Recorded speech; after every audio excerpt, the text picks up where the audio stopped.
Welcome to another edition of the program. Today we are taking a look at the office of the wife of the governor. Knowing her as a dynamic person that she is, she did not give a second thought but to hit the ground running. She's been everywhere, impacting across the entire state. She's been to the nooks and crannies of Cross River State and of course touching the lives of the people literally everywhere. And I have here with me the special advisor to the wife of the governor on project, programs and events. Of course, you know her at the delectable Dr. ASIBONG. You're welcome to the program. Thank you, Beatrice. It's a pleasure. All right. So, I just want to start by asking you your experience. You've been everywhere, literally everywhere, outside the country, within the country. How do you do it? 2 minutes you're outside, 2 minutes you're back here. How hectic is it? It's a beautiful and interesting experience. Okay. It's something different. Okay. I've been this and that for the past 8 years, but nothing really prepared me for this. I'm walking in the shoes of my boss, the wife of the governor, Cross River State, Reverend Mrs. Eyoanwan Bassey Otu, and she happens to be a woman with passion.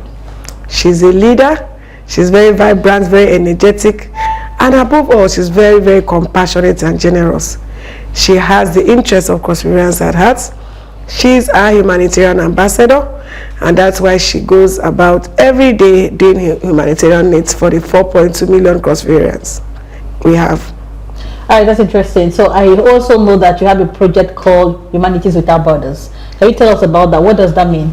Humanity Without Borders, just like the name implies, is a project, is a humanitarian project that takes care of the vulnerables in Cross River State and beyond. Okay. So what do?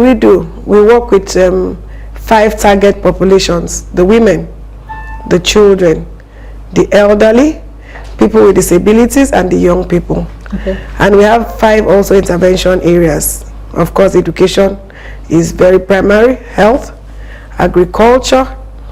Apart from agriculture, empowerment is very key, because without empowerment, then the person cannot really have self-reliance. And we're working on self-reliance and self-determination. And the last is environment, environmental sustainability. Everybody's aware of the climate change and what it does to the environment. So we're also working on that and making people have preventive choices towards sustaining our environment, because that's the only environment we have.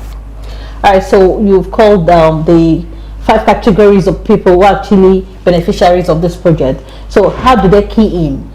Is it taken to their doorsteps, or how does those programs run? So in different ways. Okay. In different ways. We are very flexible. We are not rigid on anything. Okay. So we wouldn't say until you come with your problem. We actually identify people's problems. Okay. But we work with the felt needs of these people, and not only our perceived needs of them.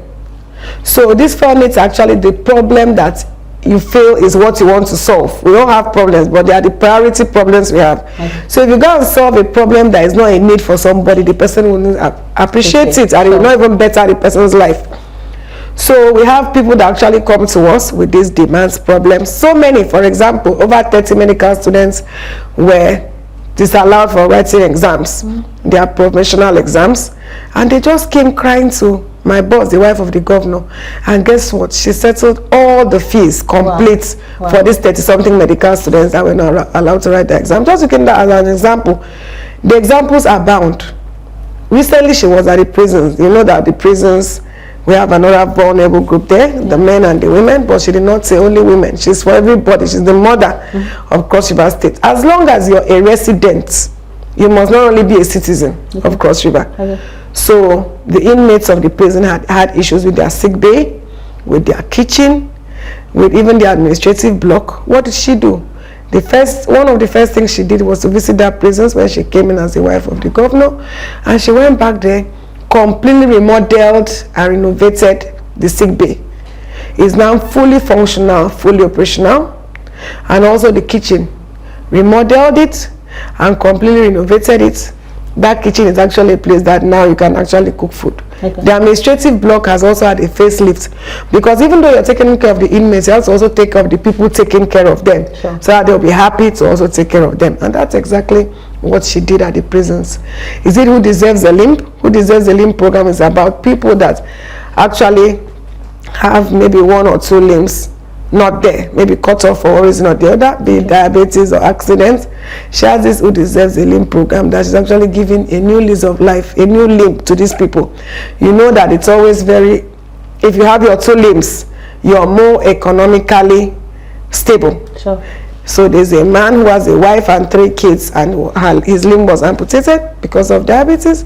Now he has a new limb, a new lease of life, a new way to take care of his family. School fees was only for the medical students. School fees for secondary school students. And then we just came back from a really robust back to school program. 5,000 primary school pupils were given back to school. When I mean back to school, I mean everything a child needs to go back to school. School bags, pencils, math sets, textbooks, exercise books, sandals, school uniforms, name it, everything needed. 5,000 across the state, and she's still ready to do more. Health intervention, we had a massive medical outreach across the 18 local government areas of the state. Everything you could think of was done except surgeries, and she said there's a gap, we need to go back there and have surgeries done. And I speak with you, the first week of December, we are going back across to get surgeries done and also take over the medical conditions. We have a team coming in to help do this, working with our own doctors and medical personnel on ground to get this done. So we are covering everything. We are really covering a whole lot. She's doing a whole lot for the vulnerables. And it's not the vulnerables, you know, the young girls, the young people. There's the STEM projects. The science, technology, and engineering and mathematics project, where she's catching these young girls in secondary schools and teaching them science. Of course, you know, that's the new way to go. Coding, ICT, that one also is, she's doing that. Everything, she's really touching everything, really. All right, that's interesting. If you're just joining us, the program is Inside Crossover, and we've been talking with Dr. ASIBONG, who is a special advisor to the wife of the governor. All right, let's look at this need assessment. No, for those people who are unable to come here, for those people in hard-to-reach areas, how do you carry out your need assessment? And then, of course, for intervention by the wife of the governor, how do you make sure that these things get to the people who need them the most? No, we do that. For example, we know that Belegete is one of the farthest local governments in Cross River State. Do you know that we already had interventions for them? The money marriage, everybody's aware of the money marriage, and it's something that she has come to stay. We want to have a final full stop, and we're going ahead. Apart from stopping money marriage, to rehabilitate these children. So we had a meeting about a month ago. We had a meeting with the chiefs, all the chiefs from Belegete. We had a meeting with them on sustainable ways. Like we said, it's about the felt need. We know the problems, we know how we can solve them, but we needed to have this engagement with them on sustainable ways of getting these children completely out of poverty, so that there will be no way to even say, okay, anything money marriage anymore, and how to get them rehabilitated, get them back to school, get them functional in society. So we go to communities, we have town hall meetings, we have engagements, people from countries come to us. For example, if a mother that delivered triplets recently and died, they came to us in the office. You know, the family of that lady came to us, and Her Excellency took that up. There are so many of such issues. So they come, we also go to the communities. We have people in the communities working. We have focal persons who identify people with a need in communities, and then we get to assist these people and to support them. For example, in the back to school, remember, most times these days, a child in a primary school many times is already vulnerable, particularly in public primary school. So we just did work. We went to schools in these poor settings, and we actually adopted all the children in the school. All the children in the school. So these children now have complete back to school packs. We are the ones that actually went to them this time. They didn't come to us. We identified the schools that were really with children that actually had no shoes. Remember our former president, you know, Jonathan, that said he went to school without shoes. So we actually identified these schools of children that their uniforms are torn, they don't have school bags, they don't have school sandals. Those are the schools we went to. So we identified them, and they also come to us. That's interesting. Okay, so now let's talk about other activities. Now, what can we categorically say is the pet project of the wife of the governor? Because I've heard a lot of things. I've heard the humanities with our brothers.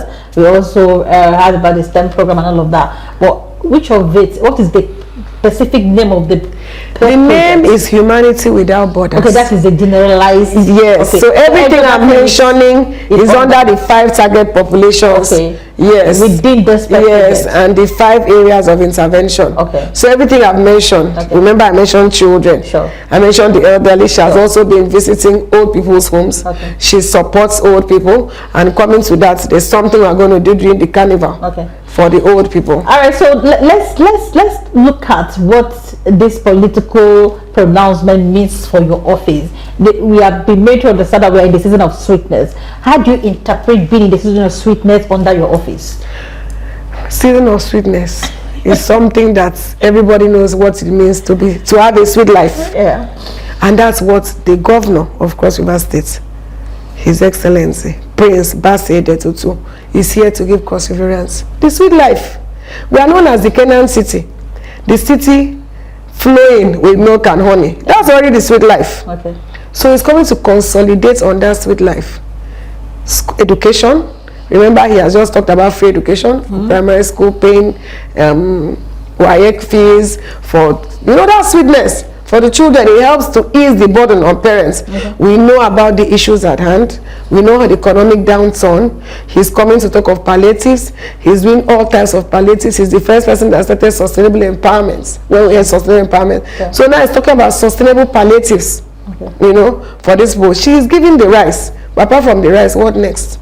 That is where he comes in, talking about education, the back to school, talking about health, free health care for pregnant women, health insurance, children should have free health care under 5, things like that. Sure. So that is sweetness. You should have food on your table. All right. Agriculture is also big on agriculture, So just like the wife of governor is big on agriculture for women. Particularly getting them to farm, getting hectares of land for them to farm, and making sure that they have fertilizer, they have good yielding crops and all that. So that's the season of sweetness. All right, so let's look at other people who are non-Cross Riverians. What is there for them? Remember, I mentioned residents of Cross River. Yeah. So it's not only citizens. As long as you are living in Cross River State. Okay.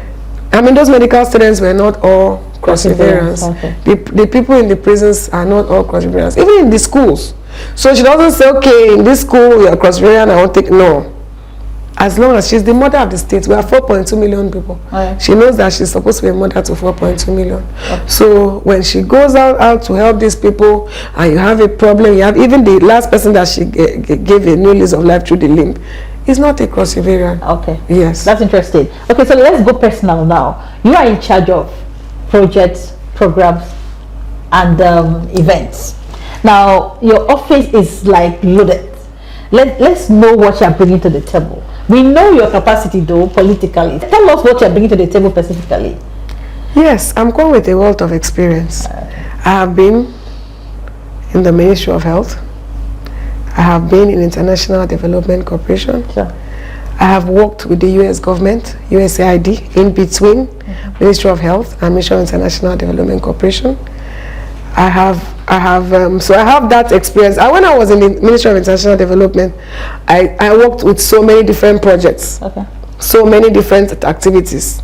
So coming to work on projects here is something I know very well, and many programs on agri, on health, on education, on environment. We did all that. Even for events, I've also been, the carnival is coming. Sure. I've handled a band, the Master Blaster Band, before. I have been the chairman of the LOC for the carnival, so I understand exactly what it means to work in the carnival. I've had so many events. I've been a judge in different events, even within and outside, judging. For example, having the Queen of Humanity. I have judged Miss Agriculture. I've judged other things. So I have tidbits of experience from different places, and I want to bring it to bear in my new office holistically, because the office demands a lot.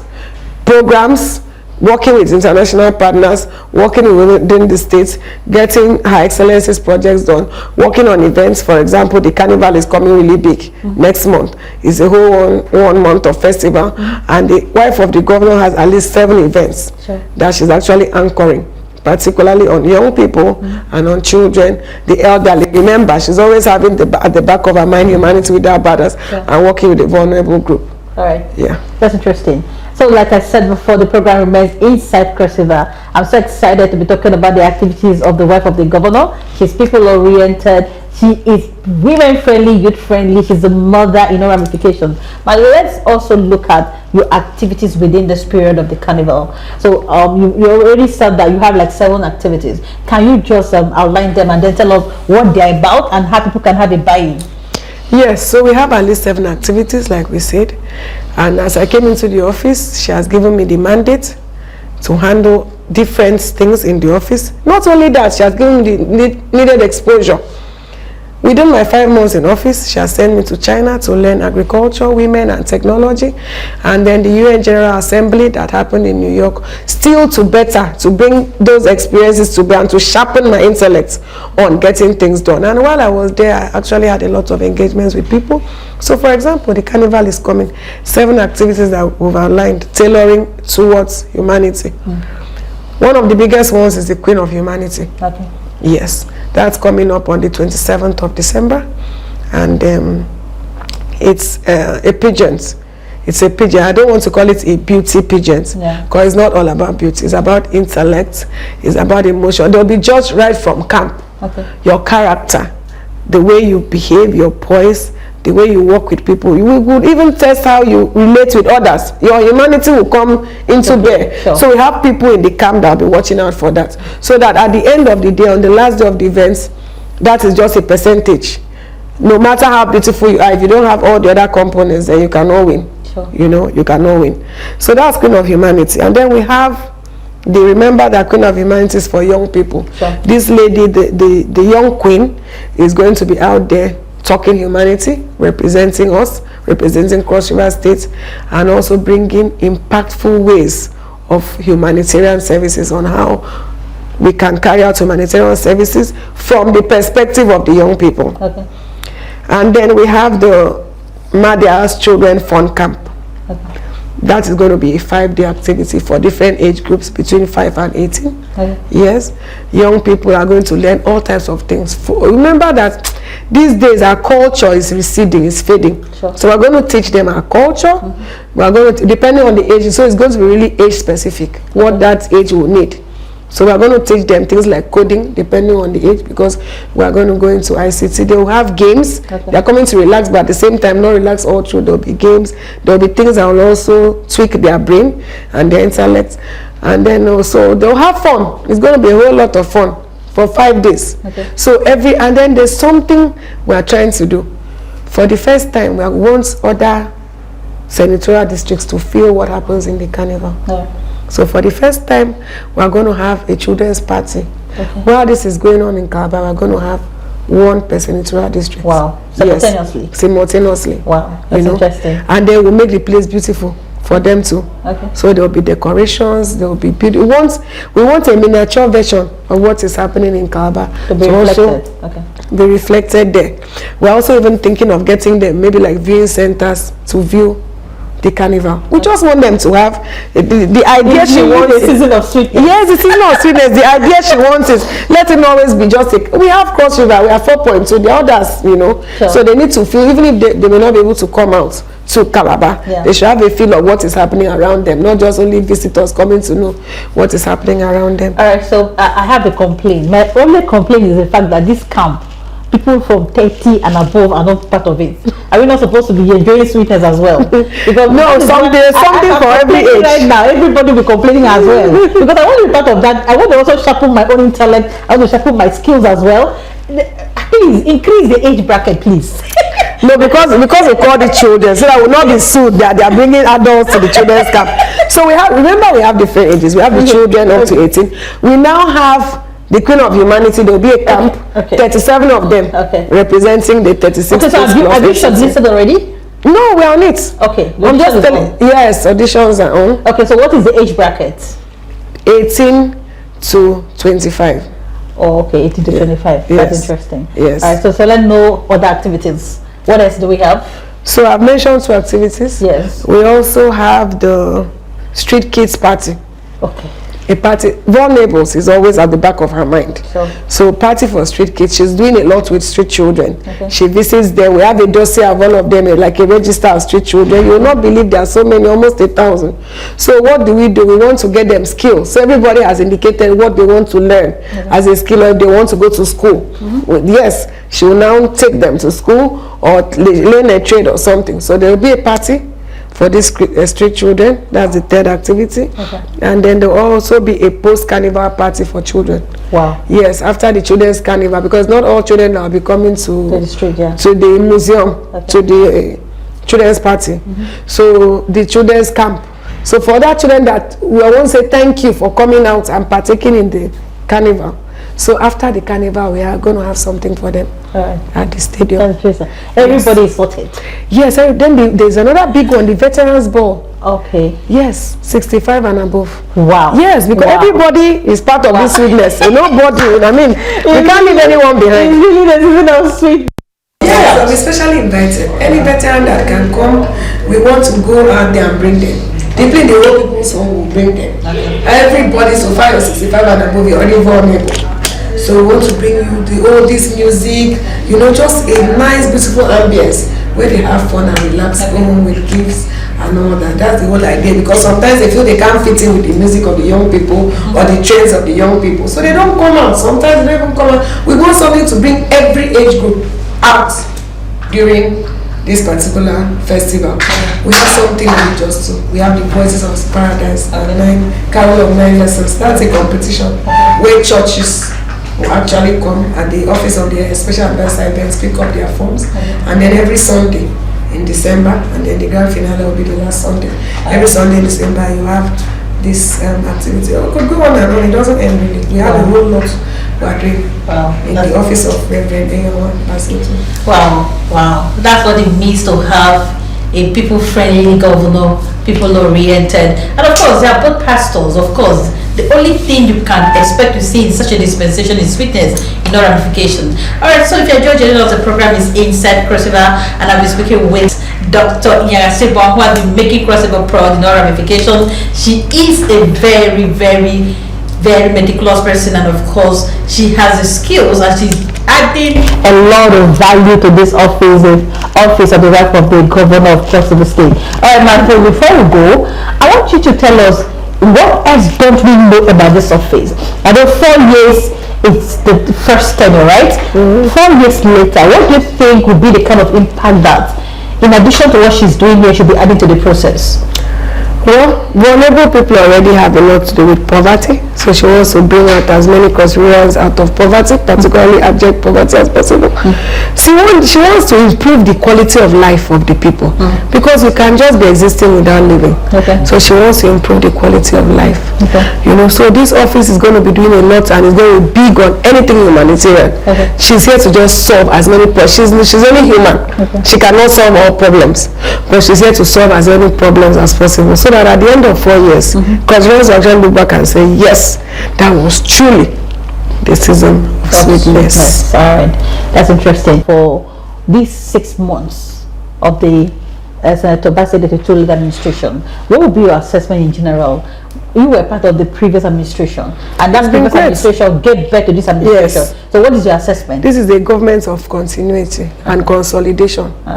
You know, a lot of things. We've heard Governor Bassey Otu talking about the airstrip, getting the airport in Obudu done. So that just shows you continuity. We have a commissioner for industries. All the industries that were set up is to get them now running, functional, operational. Within the 6 months, he has done so well. He didn't just come and jump into doing so many things. First and foremost, he set up committees to find out, like institutional analysis first. Whenever you want to do something and get it right, you must start with planning. So he has planned very well. He has done the situation analysis, so he's ready to hit the ground running. He has already hit the ground running. A lot of activities are already done. A lot of activities are in the way. So I believe that by the end of 4 years, a whole lot would have been done to improve on the livelihood of the people of Cross River State. So the quality of people that have been brought on board to drive the process, in your own opinion, what's your take? Very good, fantastic. These are people that have been tested and trusted. Okay, I was interested. All right, so before we go, finally, now tell us, I want to know how your experience has been like working with the wife of the governor. It's been beautiful. Okay. She's an amazing, she's a mother. She's one of the first ladies that everybody calls mommy. We don't call her excellency because she's just a mother. It comes natural to us to just call her mommy. She's generous, she's empathetic, she listens. That's why in this office, when she comes to work in the morning, she doesn't go till she sees the last person, even if she did not have a previous appointment with the person. That's the kind of person. She's taught us a lot. Okay. And you know, she has worked in the 3 tiers of government. Sure. She has worked at the local government, at the peak. She has worked in the state level. She's just retired as a director this year at the federal level. So she comes with a whole wealth of experience. And experience cannot be bought. She has taught us a lot. I thought I knew a lot, but when I came into this office, I knew that I didn't know anything. She has taught us, and she teaches us like a mother. She has been a teacher. She has actually been a teacher. So she guides us. She supports us. If we are not doing it right, she tells us how to do it. She has really been amazing. It's been beautiful working with her, and it's just a different experience. Okay. Yes. So how accessible is this office? Can anybody just have a challenge and then just walk in here, or what is the procedure like? Really, I don't know. In this country, this may be the only first lady's office that is so accessible that people just walk in and mention their problems and it's sorted. Okay, that's interesting. So your last word now to the people of Cross River State and all those who live in Cross River State in this season of sweetness. What is your word to them out there? This is the season of sweetness. Enjoy. I like that. This is the season of sweetness. Enjoy. I've heard a lot of things that be rolled out. We are going to be part and parcel of this office because this enjoyment has to be collective. We have to be part of this process in ramifications. All I can say is that let us continue to support the process. Support Senator Prince Bassey Otu for us to build a cross-river of our collective dream. We've always said it that it is a proactive thing for us to come together collectively to build Cross River State. It's not a time for lamentation. It's not a time for people to be reactive. It's a time for you to be part of the solution and not the problem. My name is Beatrice Akpala, and the program remains inside Cross River. See you another time with another exclusive edition. Bye bye.